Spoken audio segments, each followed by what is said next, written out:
Sahabat Lentera Sabda yang terkasih, kita jumpa lagi. Hari ini Selasa 10 September 2024. Renungan kita ambil dari Injil Lukas bab 6 ayat 12 sampai dengan ayat 19. Kekuatan doa. Sahabat Lentera Sabda yang terkasih, tentu semua di antara kita selalu berdoa. Saya yakin selalu berdoa.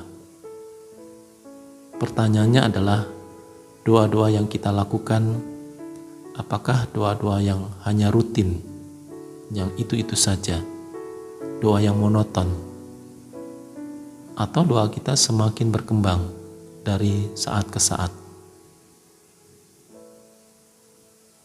Dengan demikian, doa kita itu semakin mendalam, dan kita semakin memiliki keyakinan bahwa dari doa-doa yang kita lakukan itu juga mendatangkan buah-buah roh, buah-buah doa yang kita lakukan. Maka kita semakin meyakini dan percaya akan kekuatan doa yang kita lakukan. Tanpa itu semua, maka kita tidak pernah merasakan kekuatan doa di dalam kehidupan kita.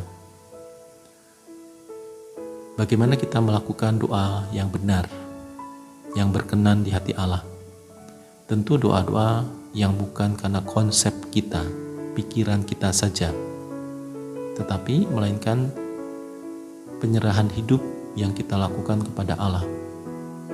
Kita tidak pernah memikirkan lagi kepentingan diri kita, tetapi kita hanya mempersembahkan segala sesuatu yang kita alami, segala sesuatu yang kita rasakan di dalam kehidupan kita, dan kita persembahkan, kita mohon kekuatan dari Tuhan, yang akhirnya kekuatan itu mendatangkan kekuatan bagi kita yang berdoa. Dan bahkan juga bukan hanya kita yang mendapatkan kekuatan dalam doa itu, melainkan juga orang-orang yang kita doakan. Tentu dalam berdoa itu, doa kita itu tidak doa yang hanya personal, hanya doa untuk saya mohon ini, saya mohon itu, saya perlu ini, saya perlu itu. Tetapi doa yang benar adalah doa yang juga menyangkut seluruh khalayak atau semua orang yang kita jumpai. Bahkan mungkin yang kita kenal, juga yang tidak kita kenal. Kita mendoakan mereka.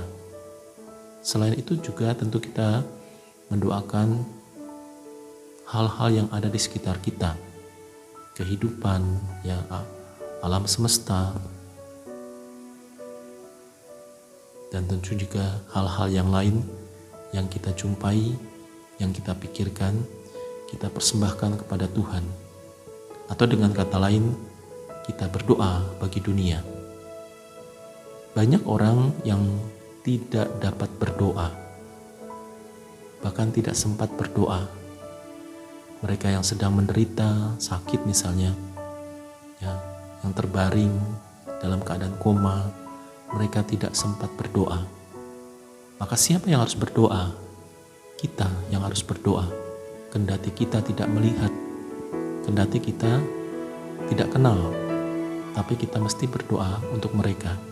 Mohon kekuatan iman, ketabahan, dan juga rahmat kesembuhan.